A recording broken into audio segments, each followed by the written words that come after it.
Aloha, this is Jonathan Sugai. In this video, I'm going to demonstrate the hamstring, calf, knee, and shoulder stretch against the wall.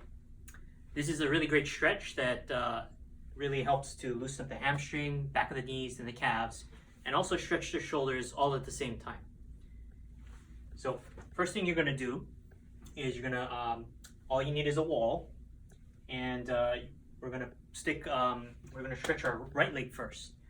Now, if you have soft carpet, that's fine. If you're on a harder surface, you'll want to either use footwear or have some kind of padding. So I got this little padding for children, or you could even use one of the fitness padding, but something to protect your heel. So the first thing you're going to do is we're going to stretch the right leg first. You're going to dorsiflex your foot against the wall. Your knee is locked. Your stance needs to be about hip width apart and about 5 or 6 of your feet back. So you want to have a nice wide and deep stance. Now watch out, some people have a very narrow stance, and that's going to create more tension.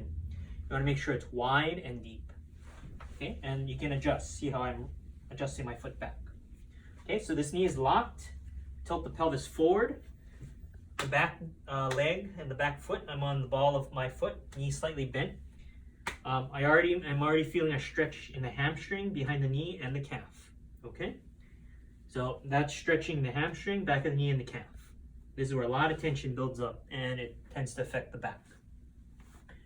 Next, we're going to put our arms up on the wall, shoulder width apart, and you want to get it up as high as you can, elbows slightly bent, and you're going to want to kind of push into the wall and lean in and anchor your hands against the wall, and you're kind of hanging off the wall. And what this does is it pulls your arms and your shoulders upwards, allow your torso to drop downwards.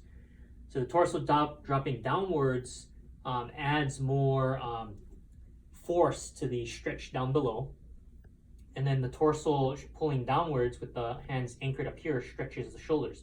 So as you can see, my shoulder blades, my scapula, are being lifted because they're anchored to the wall.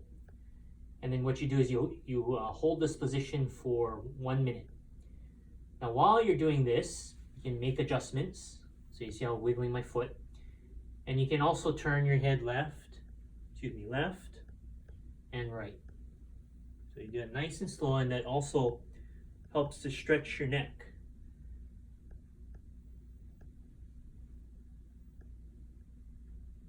And then also another tip is to make sure you're leaning off to the side, towards the legs that you're stretching. So in this case, the right, leaning off to the right, because I was noticing some extra tension on my left leg. So make sure I'm leaning to the right, allowing that to stretch.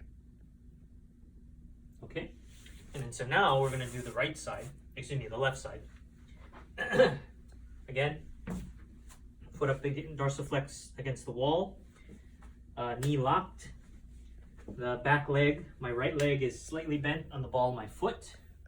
Lean in, so you tilt your pelvis forward. You're going to feel the stretch. Then I'll put my hands up, shoulder width apart, anchor into the wall, lean forward. Make sure this left knee is locked. Adjusting the right leg on the ball of my foot, knee slightly bent, making sure I'm leaning into the left. Then slowly turning my head to the left, slowly to the right. Okay, now the ideal amount of time is to do this for 1 minute per side at least. That's the sweet spot. But I sometimes like to do it for 90 seconds if I got the extra time. Okay. And this is ideal to do at least 3 times a day. So morning, middle of the day, afternoon. And that is the hamstring, calf, shoulder stretch.